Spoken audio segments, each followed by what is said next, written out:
Assalamualaikum warahmatullahi wabarakatuh. Jumpa lagi dengan Ibu Siti Khofifah, guru SMA Negeri 1 Sedayu. Kali ini saya akan melakukan aksi nyata modul 2.2 terkait pembelajaran sosial dan emosional. Dalam aksi nyata ini, saya mengimplementasikan PSE melalui 1. Pengajaran eksplisit, 2. Integrasi dalam praktek mengajar guru dan kurikulum akademik. Pada pembelajaran sosial emosional, terdapat 4 hal yang harus diketahui. Yang pertama adalah definisi dan tujuan pembelajaran sosial emosional. Kedua, 5 kompetensi sosial emosional. 3. Kesadaran penuh. 4. Implementasi pembelajaran sosial emosional. Untuk definisi PSE adalah pembelajaran yang dilakukan secara kolaboratif oleh seluruh komunitas sekolah. Proses kolaboratif ini memungkinkan anak dan orang dewasa di sekolah memperoleh dan menerapkan pengetahuan, keterampilan, dan sikap positif mengenai aspek sosial dan emosional agar dapat 1. Memahami, menghayati, dan mengelola emosi. 2. Menetapkan dan mencapai tujuan positif. 3. Merasakan dan menunjukkan empati kepada orang lain. 4. Membangun dan mempertahankan hubungan yang positif. 5. Membuat keputusan yang bertanggung jawab. Untuk tujuan PSE adalah pemberian pendidikan budi pekerti sebagai dasar pendidikan. Mengapa? Karena pembelajaran budi pekerti adalah pembelajaran jiwa manusia secara holistik. Budi pekerti sebagai hasil dari bersatunya budi, gerak pikiran, rasa, kemauan, sehingga menimbulkan pekerti atau tenaga, olahraga, dan karya. Kebersihan budi adalah bersatunya cipta, rasa, dan karsa yang terwujud dalam tajamnya pikiran, halusnya rasa, kuatnya kemauan yang membawa pada kebijaksanaan. Adapun perkembangan PSE dimulai sejak 1996 yang terkenal dengan Kassel. Kemudian tahun 2013 dengan tokoh Daniel Goleman, yaitu adalah sebagai perintis kecerdasan emosional. Kemudian tahun 2022 kita sudah fokus pada kompetensi pondasi dasar, yaitu literasi, numerasi, dan perhatian pembelajaran sosial dan emosional. Terkait dengan 5 kompetensi sosial emosional yang harus ditumbuh kembangkan ke dalam jiwa anak, yaitu yang pertama, kesadaran diri, manajemen diri, kesadaran sosial, keterampilan berelasi, dan pengambilan keputusan. Yang ketiga adalah mindfulness atau kesadaran penuh, yaitu kesadaran yang muncul ketika seseorang memberikan perhatian secara sengaja pada kondisi saat sekarang, dilandasi rasa ingin tahu dan kebaikan, sehingga lahirlah well-being atau kesejahteraan psikologi. Adapun untuk 4 cara implementasi PSE, yang pertama, pengajaran secara eksplisit. 2. Integrasi dalam praktek mengajar guru dan kurikulum akademik. 3. Penciptaan iklim kelas dan budaya sekolah. 4. Penguatan kompetensi sosial dan emosional pendidik dan tenaga kependidikan di sekolah. Untuk pengajaran secara eksplisit terkait dengan murid secara khusus memiliki kesempatan untuk menumbuhkan, melatih, dan merefleksikan kompetensi sosial dan emosional dengan cara sesuai dengan perkembangan budaya. Untuk integrasi dalam praktek mengajar guru dan kurikulum akademik dilakukan ke dalam konten pembelajaran dan strategi pembelajaran pada materi akademik, musik, seni, dan pendidikan jasmani. Untuk penciptaan iklim kelas dan budaya sekolah dengan cara lingkungan belajar di seluruh sekolah dan kelas mendukung pengembangan kompetensi sosial dan emosional, responsif secara budaya, dan berfokus pada upaya membangun hubungan dan komunitas.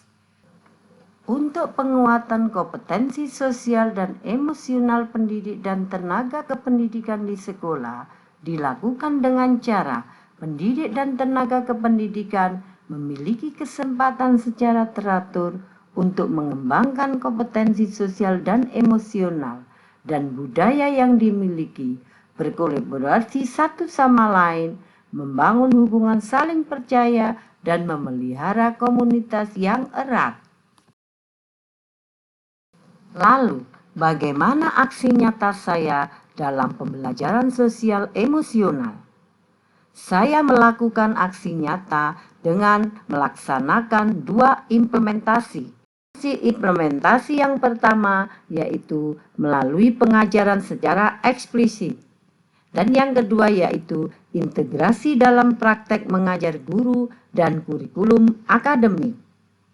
Untuk pengajaran secara eksplisit, maka kompetensi yang saya tumbuh kembangkan kepada murid adalah kesadaran diri dan keterampilan relasi. Kesadaran diri saya dengan bertanya terkait peristiwa yang dialami, baik menyenangkan atau menyedihkan, kemudian merefleksinya. Sedangkan untuk keterampilan relasi menggunakan I message dan you message. Untuk integrasi dalam praktek mengajar guru dan kurikulum akademik, maka kompetensi yang saya kembangkan pada murid adalah kesadaran diri dan kesadaran sosial. Kesadaran diri dengan menayangkan video dan metode stop. Sedangkan untuk kesadaran sosial, saya gunakan dengan diskusi kelompok dan presentasi LAPD dan juga metode stop. Inilah aksi nyata saya terkait pembelajaran sosial emosional. Assalamualaikum warahmatullahi wabarakatuh. Waalaikumsalam warahmatullahi wabarakatuh. Emosi kalian selama mengikuti pelajarannya. Selama ini, adakah peristiwa yang kalian alami, peristiwa itu kalian menyenangkan atau bagaimana kamu mengatasinya? Boleh masalah terkait dengan kejadian yang kamu alami sehingga mengganggu belajar kamu. Silakan dituliskan di lembar diri kalian, buku emosi sosial, buku diri terkait sosial emosi, sehingga sifatnya sangat saya ingin tahu bagaimana kamu mengatasinya. Ya, silakan satu-satu. Sejujurnya. Benar saya. Silakan hubungan terbuka karena ini adalah pembelajaran tentang sosial emosional. Silakan dikumpulkan di buku kita. Tugasnya.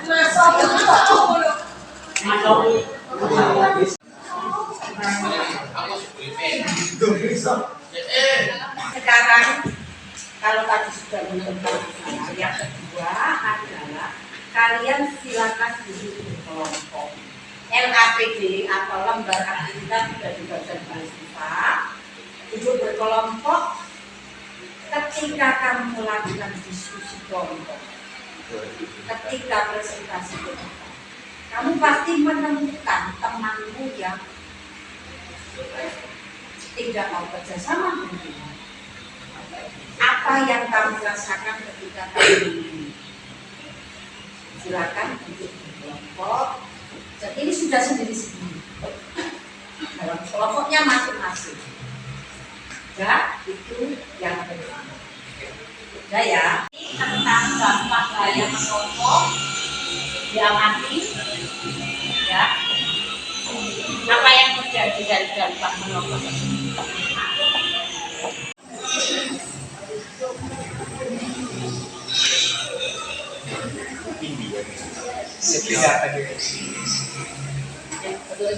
Ayo Pak.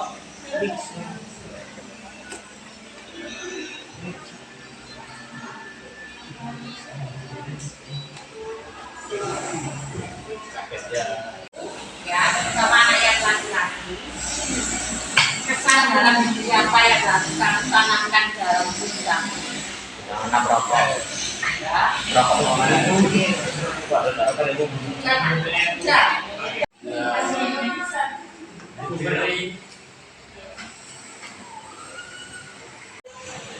Oke.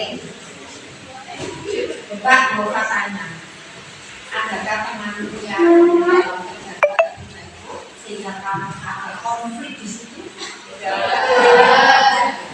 Nah, seandainya bila terjadi konflik, bagaimana supaya tidak menimbulkan emosi, akhirnya saling bertengkar, gak enak hati, dan itu akan mengganggu perkembangan sosial emosi kita. Maka ada dua rumus. Kamu memakai unek-unek I-message apa U-message. I-message berarti arahkan ke diri kamu sendiri. Ngomong dengan anggota kelompoknya. Saya kecewa dengan kerja kelompok kita tadi yang terakhir untuk mengerjakan THP. Itu adalah langkah terbaik dengan menggunakan sudut pandang kita. Tapi jika kamu menggunakan kalimat tipe unit, maka kamu akan SMS begini. Apa ya? Kamu kenapa tidak ikut dalam kerja kelompok sehingga kerja kelompok kita hasilnya adalah kurang berprestasi? Harusnya yang mana? Indonesia apa Indonesia? Sehingga hari ini tak boleh belajar kamu untuk pendidikan selanjutnya. Jangan sampai ketika kita terjun di dalam lingkungan masyarakat, kita terjun dalam organisasi, kita sebagai pimpinan langsung marah kepada anak buah kita atau teman kita yang tidak mau bekerja di dalam tim. Nah, ini adalah pengetahuan baru. Tahu di masyarakat kita tidak selamanya cocok. Kita hidup berarti kita sudah siap berkaitan dengan masalah-masalah yang kita hadapi. Bagaimana kontrol diri kamu, kendali diri kamu. Saya tidak bisa mengendalikan kamu, tapi kamu yang mengendalikan diri kamu. Andaikan ada masalah yang menurut kamu bosan, pasti ada jalan keluar. Siapakah? Curhat pada keluarga, terutama teman. Ayam, bunuh diri, lari ke narkoba, tambah fatal. Gen-genmu tidak akan kamu wariskan dengan baik, dan kamu tidak akan mendapat kesuksesan. Makanya kendalikan emosi. Bagaimana kamu menguasai diri kamu, itu yang terjadi. Sudah, itu saja dari saya. Semoga kita semua sukses. Kita tidak ada masalah dengan lingkungan sosial emosi yang kita, semuanya akan berjalan dinamis sesuai dengan keinginan kita, dan kamu bisa mencari solusi kalau ada masalah. Demikian dari Bapak, saya akhiri. Assalamualaikum warahmatullahi wabarakatuh. Demikian aksi nyata dari saya ucapkan terima kasih. Wassalamualaikum warahmatullahi wabarakatuh.